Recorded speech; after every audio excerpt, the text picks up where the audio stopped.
Okay, we carry on with 1 Corinthians. Chapter 8, verse 1 through chapter 10, verse 22. Paul there, he responded to the resistance of some in Corinth to his prohibition against attending the idol feast, eating in the pagan temples, eating as part of that sacrificial ritual. So that's 8:1 to 10:22. And in 10:22, in fact, he declares unequivocally, so he said a lot of things about that. When we get down to 10:14 to 22, he declares unequivocally that attending the idol feasts, that was idolatry that Christians absolutely must avoid, period. So he makes that clear. And then in chapter 10, verse 23 through chapter 11, verse 1, he addresses questions about eating meat that was left over from a pagan sacrifice that was then sold in the marketplace for home consumption. So he's turning now to a different issue, and let's pick back up there. He says, all things are lawful, but not all things are beneficial. All things are lawful, but not all things build up. Let no one seek his own good, but the good of the other. Eat everything sold in the meat market, questioning nothing on account of conscience. For the earth is the Lord's and the fullness of it. If one of the unbelievers invites you and you want to go, eat everything that is set before you, questioning nothing on account of conscience. But if anyone says to you, this is meat offered in sacrifice, do not eat, on account of that person who pointed it out, and on account of conscience, I mean not one's own conscience, but the conscience of the other. For why is my freedom being judged by the conscience of another? If I partake with gratitude, why am I reviled because of that for which I give thanks? So having finished that discussion about the temple meals, the participating in the idol feast, with a strong reiteration of his prohibition that he'd previously given to them. He reiterates that strongly. Paul now addresses this subject of food offered in sacrifice that's later sold in the marketplace for home consumption. And Paul spoke about this in more general terms in chapter 9, verse 19 to 23. There he spoke about it in the context of defending himself against the charge of hypocrisy for abstaining from eating such meat when he was with Jews and then eating it when he was with Gentiles. So he was being charged. That was like a slam against him, conduct unbecoming an apostle. He seemed wishy-washy on the matter. So he mentioned that there in defending himself against that charge. He returns to the subject here. He returns to it. Well, I need to finish reading this. Let me read 31 through 11. He says, back up here, he says, why am I reviled for that for which I give thanks? Pick back up 10:31. Therefore, whether we eat or drink, whatever you do all things to the glory of God. Be not a stumbling block to Jews, to Greeks, or to the church of God, even as I also try to please all men in all things, not seeking my own advantage, but the advantage of many, so that they may be saved. Be imitators of me as I also am of Christ. So Paul returns here in 23 to that subject about this eating in the home, what is purchased in the marketplace, and he returns to that here in more detail. But now he does it not simply to explain or to defend his conduct, but to provide guidance for the behavior of others. And he spells out the Christian's freedom and responsibility regarding sacrifice meat in a non-temple setting. See, the idol feasts were eaten in the idol temple as part of participation in that ritual. Here he's talking about eating meat in a non-temple setting. And in that process of providing that additional guidance, he provides further explanation for his own actions, why he does the things he does. Now, the rule in such cases is indeed freedom. Right? That's the rule. It's in freedom just as their quoted slogan indicated. All things are lawful. They're saying this, and Paul says, yes, that's right. That the idea here that the rule is freedom. So that's true, but Paul then he reminds them that this freedom, it isn't absolute. This freedom must be qualified by their concern for the welfare of other people. The principle of freedom, it's clearly declared in verses 25 and 27. So he says that the Christian is free to eat everything sold in the meat market. He's free to eat everything there. Before buying it, he's not to investigate the meat's history for possible religious contamination. Because as is suggested in Psalm 24 verse 1, where he says, for the earth is the Lord's and the fullness of it. As is suggested in that psalm, God is the ultimate source of all food. Even food that was previously offered in sacrifice. He is the ultimate source of that. And the implication is that nothing that is done to food makes the food itself taboo. See, nothing that's done to food makes the food itself taboo, as opposed to the context in which the food is eaten. You see, if it's eaten as a part of the idol feast, that's a different story. But nothing that's done to it makes the food itself taboo. And likewise, the Christian who accepts, so here he says, eat everything sold in the meat market. No investigation, well, somewhere down the line, did somebody do something to this? He says just eat it without an issue of conscience. And likewise, the Christian who accepts an unbeliever's invitation to dinner. So this pagan invites you to dinner. The Christian who accepts that, he's free to eat whatever is served by the pagan host without conducting any kind of investigation into the food's origin. He doesn't have to sit there and say, well, wait a minute, did this come from here and was this done to this food somewhere along the line? All food is acceptable for eating, regardless of what someone may have done to that food along the way. All of it's acceptable for eating. So food per se, right? Food per se is not to be a matter of Christian conscience.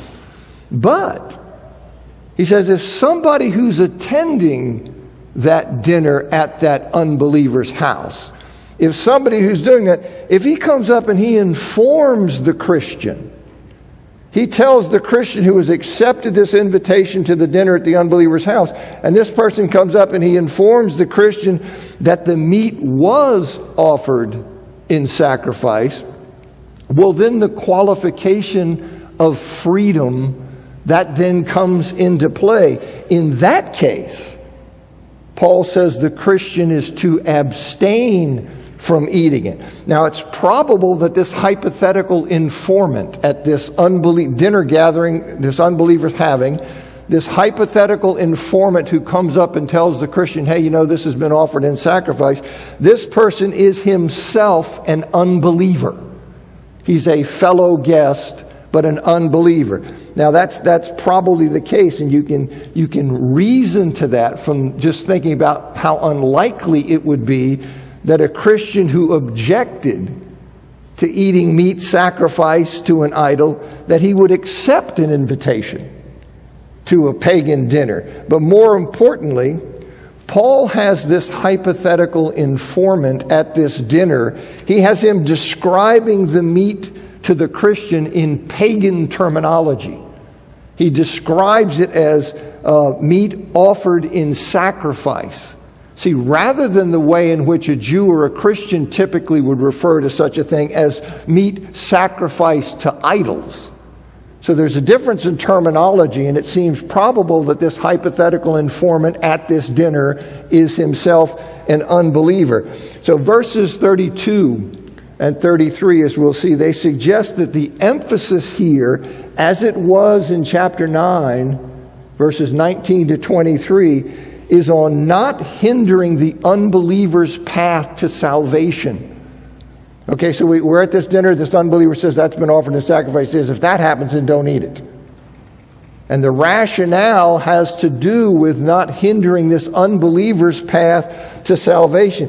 See, the unbeliever, he may be trying to help the Christian out, right? In the mistaken belief that Christians had the same view of sacrificed meat as Jews did. See, so he's just misinformed, but he's thinking that the Christians have the same attitude towards sacrificed meat that Jews did. In other words, the unbeliever would tip the Christian off, his fellow dinner guest. He would tip him off so that he wouldn't unwittingly violate the dietary scruples that the unbelieving guest has wrongly imputed to him, thinking he's like a Jew. So he comes up and he doesn't want him to violate his dietary scruples, so he tips him off, by the way, this has been offered in sacrifice, because he mistakenly thinks that the Jew has the same dietary scruple, that the Christian has the same dietary scruples as a Jew. I mean, you can think of that, right? I mean, if for example, you thought that there was a fellow dinner guest who was religiously opposed to consuming alcohol in any form, well, you might tip that person off that the punch was spiked. Right? I mean, you might, because you're trying to do him a favor, you're trying to help him out. You might do that, and I think that's the kind of thing that Paul is envisioning here. And Paul says that in such a situation, the Christian is to abstain from eating that meat on account of the informant and conscience. And then he immediately clarifies that he means the conscience of the informant, not the conscience of the Christian. And he adds that clarification because he doesn't want somebody to conclude that the actual knowledge that has been imparted to him by the informant, that the food has been sacrificed, that changes what he has twice said already about food not being a matter of Christian conscience. He doesn't want them to think that changes that. He wants it clear that the Christian is to abstain from that food as a matter of freedom. You see, as an entitlement, something he has a right to eat that he's voluntarily giving up, that he's abstaining from, not as a matter of conscience. He's not abstaining from it after he's been informed that it's been sacrificed because he now believes that eating such meat would be wrong. You see, inherently wrong. That's not why he's doing it. He's doing it because of the conscience of this other person and his concern for that person. So the Christian is to abstain for the good of the informant, the person who told him that, who will potentially be harmed by the Christian eating something which the informant, for whatever reason, thinks the Christian shouldn't be eating. Somehow he's got it in his head that this would be inappropriate for the Christian. That's why he tips him off. And so he said, well, he's using conscience here in the broad sense of moral consciousness or moral expectations, a sense of ought. So the informant has this sense of ought. He says, do it for the informant. You see, because the informant is thinking that it's wrong for you to do that. And this dissonance between the informant's expectations and the Christian's practice, if he's thinking that the Christian rule and principle is you don't eat these things and you go ahead and eat them, well, you may put a stumbling block in front of him because he'll now see you as hypocritical. See, he'll see you as somebody who's not really committed. And so that would be the thing. So given that eating sacrificed food, given that it's completely optional for a Christian, right? He can eat it or not eat it. And given the possibility that you're eating it in that context may be a stumbling block to this unbelieving fellow guest who has informed you that, well, then you should go ahead and just not eat it, right? The risk of alienating that person is totally unnecessary. So that's his point, see, about all things are lawful, but it's not always right to exercise that. Sometimes circumstances will dictate that you don't do what you had a right to do out of love for other people. And so you've seen him apply this a number of times, and he's applying it now in this situation. I mean, it's similar to Paul's decision in Acts chapter 16, verses 1 to 3, to circumcise Timothy, right? There's no obligation to be circumcised. But he goes ahead and he circumcises Timothy so as not to create an unnecessary obstacle to evangelism among the Jews, right? So he just says, look, why not take this down? Timothy may have something to say about that. But he circumcises Timothy for that reason. Now, if on the other hand, some had been insisting that abstaining from sacrificed meat was necessary for salvation, that this was something that you were obligated and you absolutely had to do, well, then I suspect in that situation that the welfare of other people would demand that the Christians stand for the truth of freedom by eating the food.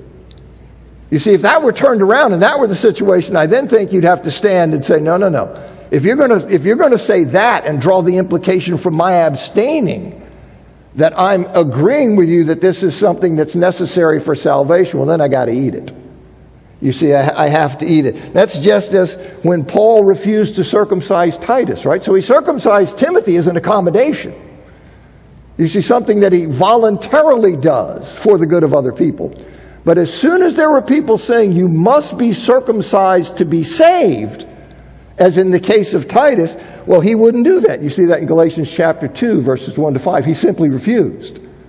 When they're saying, you got to do it, well, now I'm not doing it. You see, because my doing it would give a false impression. It would be a lie about the truth of the gospel. Okay, so this is what I think is going on here with this informant and this dinner. And having made the point that abstaining in such a situation is not a matter of the Christian's conscience, Paul, in the second part of verse 29 and in verse 30, he turns the discussion to his own situation with this rhetorical question, for why is my freedom being judged by the conscience of another? You see, remember, they've been on Paul about inconsistency because they didn't understand the controlling principle. Why does Paul sometimes eat and sometimes not? It's because he lacks convictions. He's wishy-washy, conduct unbecoming an apostle. That's not it at all. You know, he's very consistent. The understood answer, see, when he says, why is my freedom being judged by the conscience of another? That rhetorical question, and the understood answer is that it shouldn't be. Right? But that's precisely what they were doing in holding Paul to the limits of the person's conscience to whom Paul deferred as an accommodation out of love. So they're then turning that into some kind of law and holding Paul to that person's conscience. Paul abstained at some pagan dinners purely as an accommodation for the good of the other person. So sometimes Paul would abstain when he was eating with Jews. When he was eating with Gentiles, he sometimes would eat everything put before him. But then sometimes Paul would abstain when he was with Gentiles, in the case where somebody comes up to him and says, hey, by the way, that's been offered in sacrifice. So they're sitting there going, what are you doing, Paul? You seem to have no principles about this. You eat, you don't eat, what's going on? And so Paul's saying, why? I'm doing this as an accommodation motivated by love. Why are you trying to bind me to the conscience of the person I voluntarily deferred to out of love? Why are you trying to stick me with that? You see, his abstaining was not an expression of his own conscience on the matter. He wasn't abstaining in any situation because of his conscience. He knows you can eat it all. He only abstained out of love as an accommodation not to hinder the gospel. That's what he was doing. So that being so, there was no justification for their charge against him of hypocrisy, their reviling of him for his eating sacrificed meat on other occasions, which is what they did. They jumped on him for that, for being hypocritical. See, when properly understood, his actions are perfectly consistent. He always believed it was permissible to eat the meat. He simply decided that on occasions it was not expedient to do so for the sake of the gospel. That's how it is, right? So he asked in verse 30, if I partake with gratitude, meaning he partakes food with a conviction that it has been provided by God for his eating. So he says, if I take with gratitude, why am I reviled because of that for which I give thanks? Why are you jumping on me when I'm eating? Yes, I didn't eat over here, but I didn't eat over there because I love the people and I thought it might hurt them. So it's a matter of freedom. I can do it. And so you're not treating me properly in jumping on me like that. Then the conclusion in verse 31 is that whatever optional conduct in which a Christian might engage, whatever optional conduct there is, whether it's eating, whether it's drinking, or anything else, it must be done to the glory of God. Meaning, in a way that brings him glory, brings him honor, brings him praise. So that's the guiding light of all of these optional things. And an important aspect of this is to avoid being a stumbling block, being an obstacle, whether it be to Jews, Greeks, or to the church of God. So a Christian is not to use his freedom in such a way to insist on it. This is okay for me to do, and I'm going to do it, and I don't care if it hurts you. That's not how a Christian is to be. You see, a Christian is not to use his freedom in such a way that it hinders someone else, is an obstacle to someone else's hearing of the gospel, or that it alienates someone who's already a brother or sister. Your love for them is paramount in your exercise of these optional things. As with Paul, our concern for the salvation of others is to control our exercise of freedom. And in that we are to imitate him as he imitates Christ. Okay, so this is what he talks about now.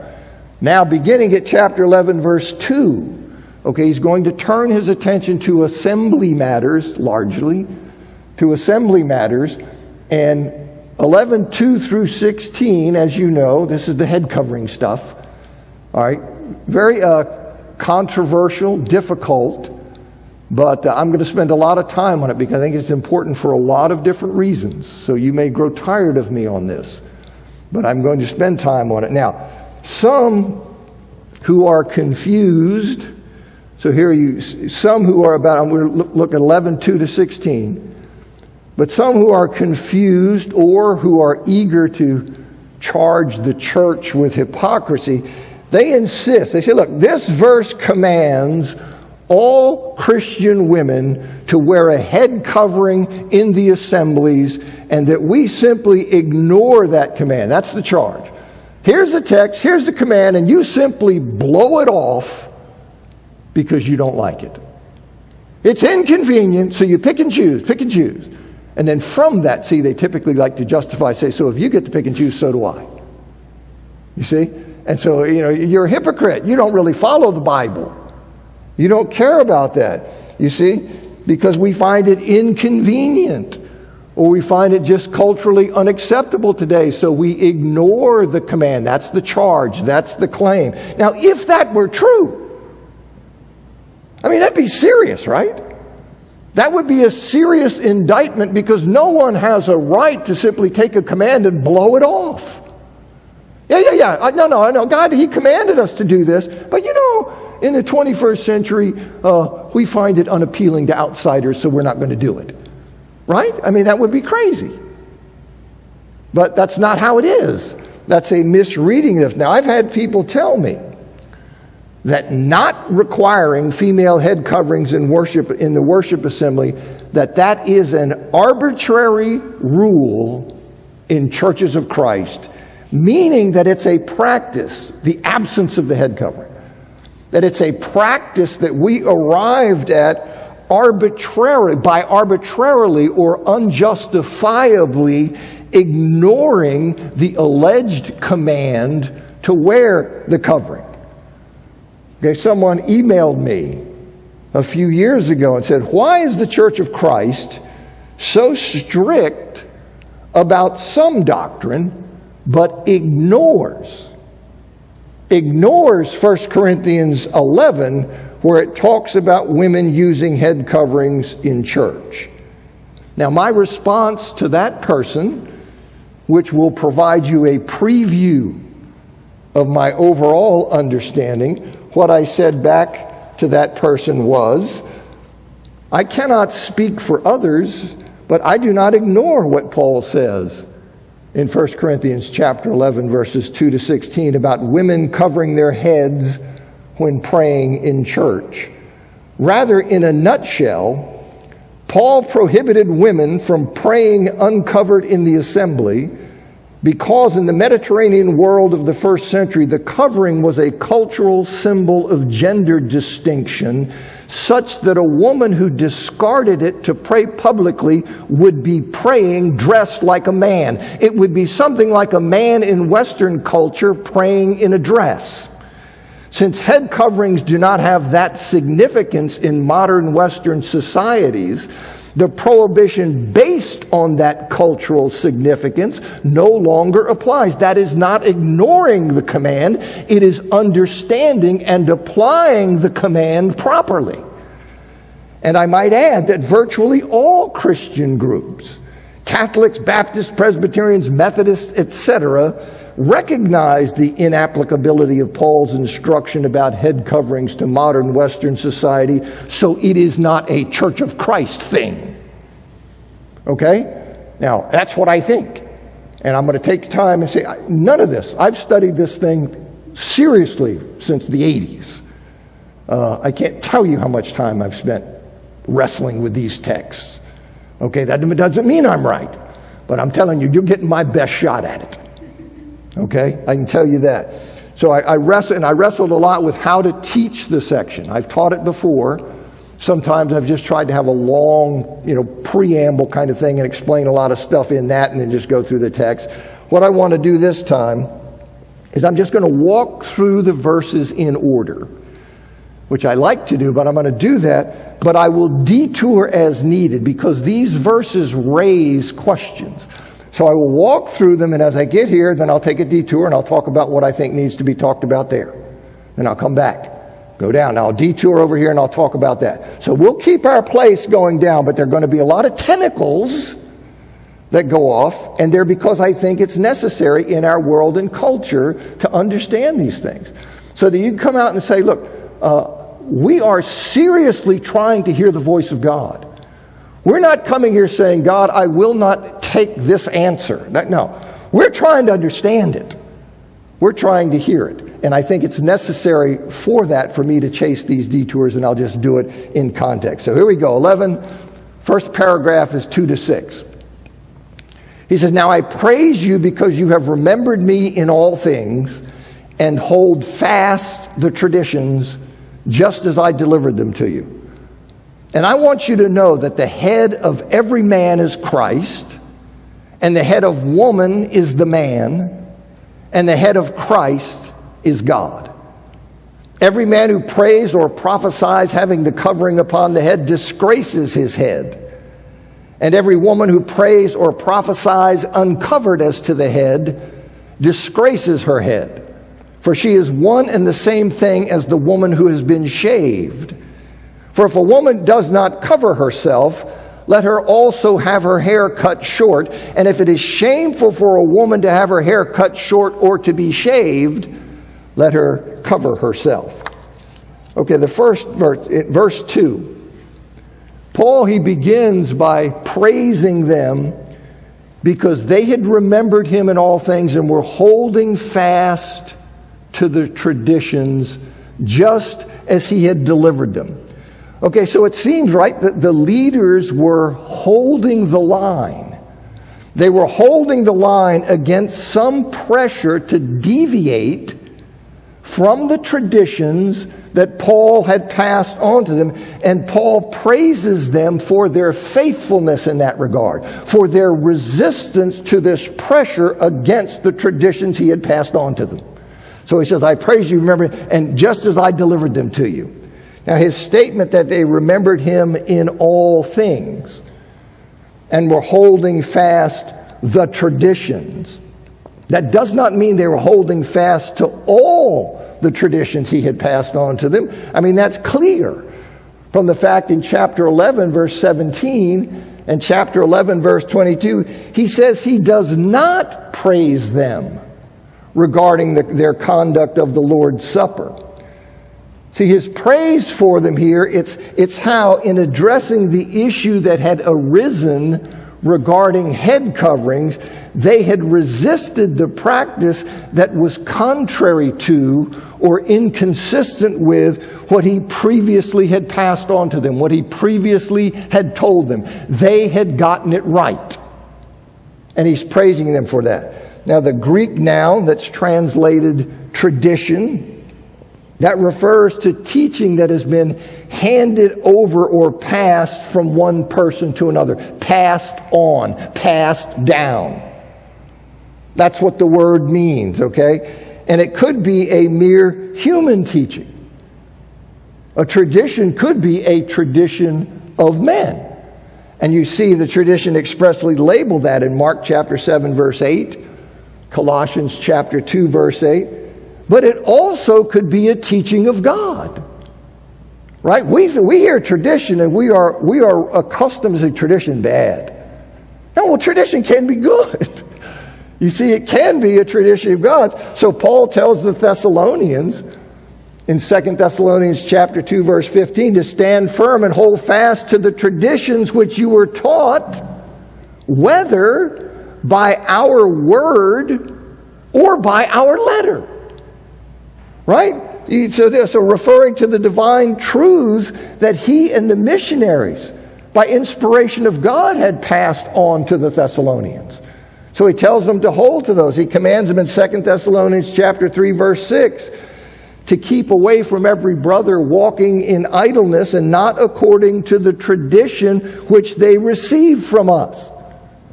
Okay, so obviously he's given them the truth of God. He said, you keep away from those who are not walking in according to the truth of God, the tradition that we passed on to you. So it can be the truth of God, and there's a connotation that the teaching has some age to it. Okay, in other words, it's not something I just dreamed up and I'm palming off on you. It's got some history and some age to it. Now he says in verse 3, what he says here, so after praising the leaders, right, for resisting a practice involving head coverings that was contrary to or inconsistent with the teaching that he had delivered to them, he then proceeds to flesh out that teaching to help fortify their position against this current challenge. Whatever it was that was pushing against them, that they resisted, that he praises them for holding fast to the traditions he had delivered to them, he's now going to fortify that to help them in their resistance to this push against the tradition. So he's going to fortify them in that. So, though some argue here that man and woman that should be rendered husband and wife, and the Greek words will work both ways. Aner can mean man, and it can mean husband. Gune can mean woman, and it can mean wife. That's just how it is. That's what the words mean. And so you have some people say, well, here it ought to be husband and wife. I don't think so. And I'm in good scholarly company in rejecting that idea. Anthony Thistleton, for example, in his commentary, he says, a few commentators defend husband as the rendering, you see, but the overwhelming majority of writers convincingly argue that the issue concerns gender relations as a whole, not simply those within the more restricted family circle. I think that's right, and that seemed clear from the context, and that's why the vast majority of English translations render the terms man and woman rather than husband and wife. And here's an example. English versions who accept the man-woman. Now, do you have some? Yes, you have some. But the vast majority go the way I'm going, okay? So I'm not odd man out on this. Okay, I'm in the big stream on this. And that's what I think is correct. Now, Paul begins by denying the notion that sex or gender, maleness and femaleness, is completely irrelevant in the church. Okay, he begins by denying that notion. Perhaps some had begun thinking that in the church, in the community of the kingdom that Christ inaugurated, that being male and female, that was no longer a classification of significance. Perhaps they're thinking, look, that the arrival of the new age in Christ, that removed distinctions attached to those classifications of male and female.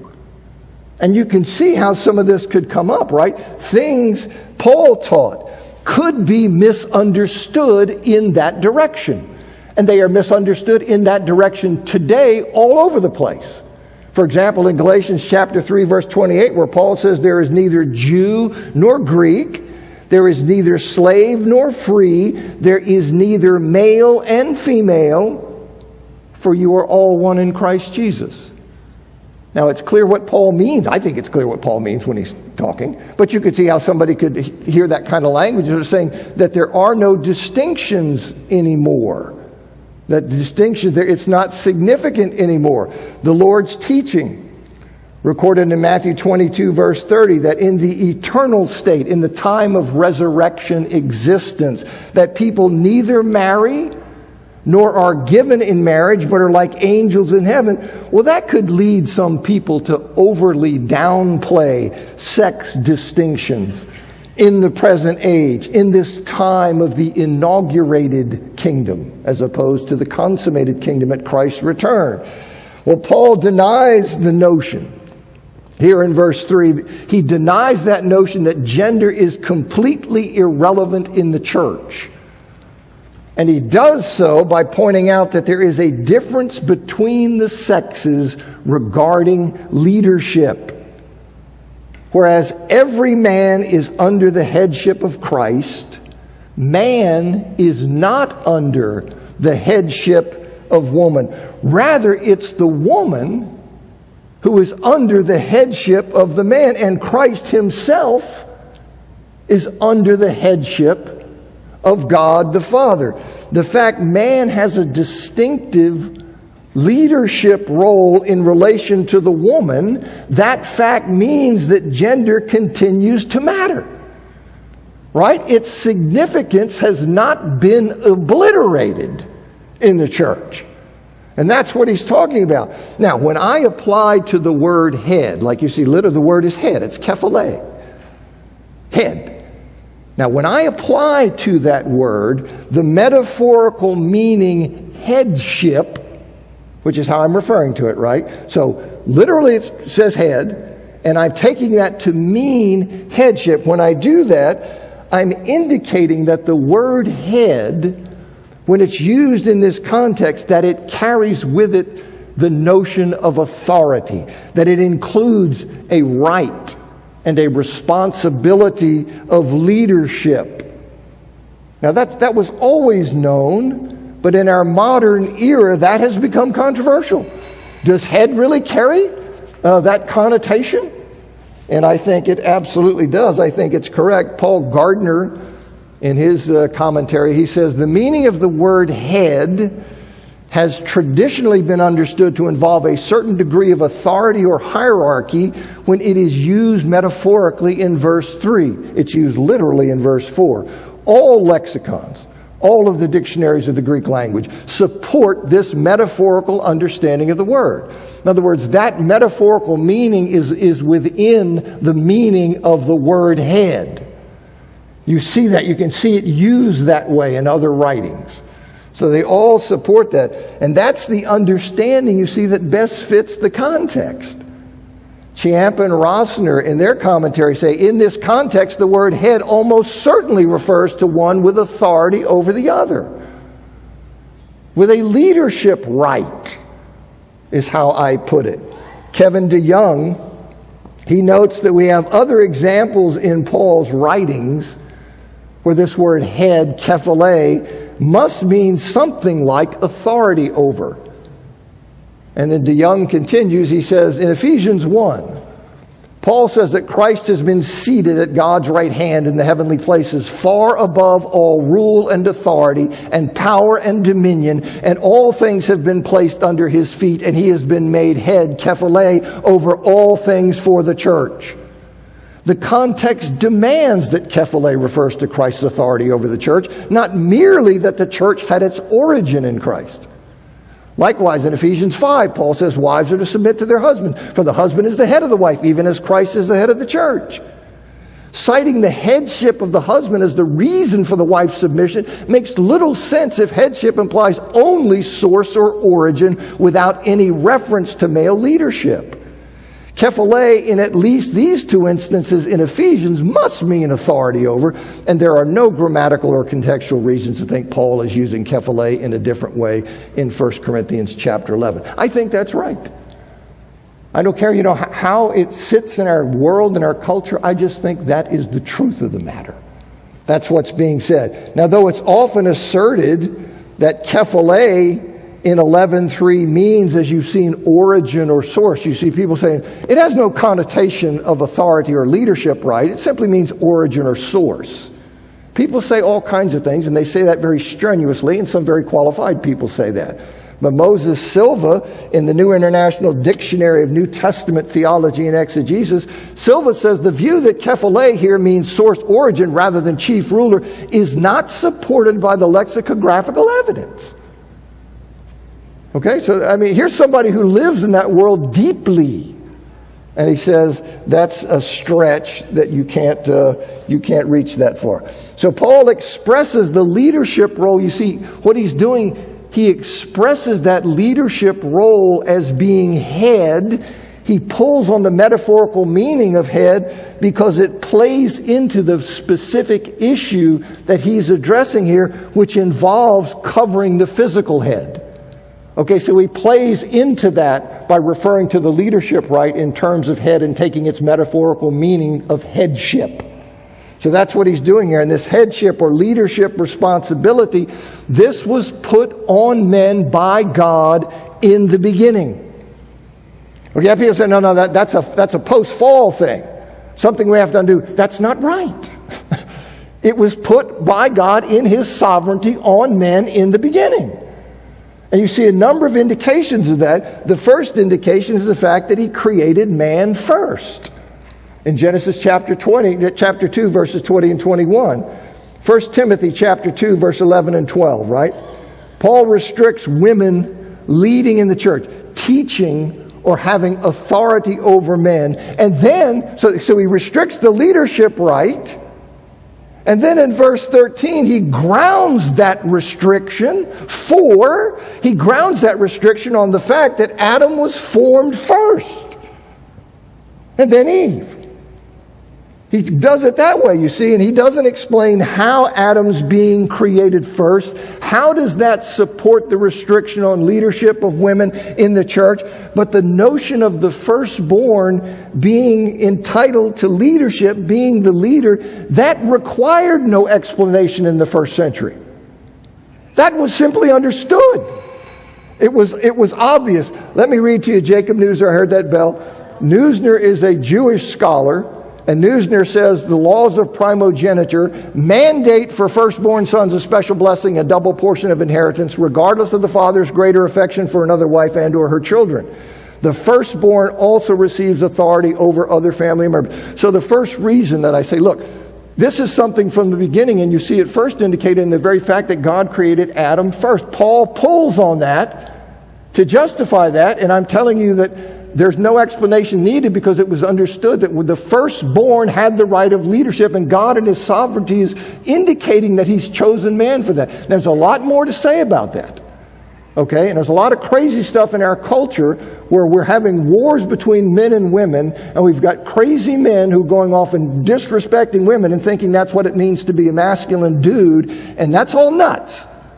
Okay, and I'll have plenty to say about that. But I want to get this stuff right. Okay, thanks for hanging in.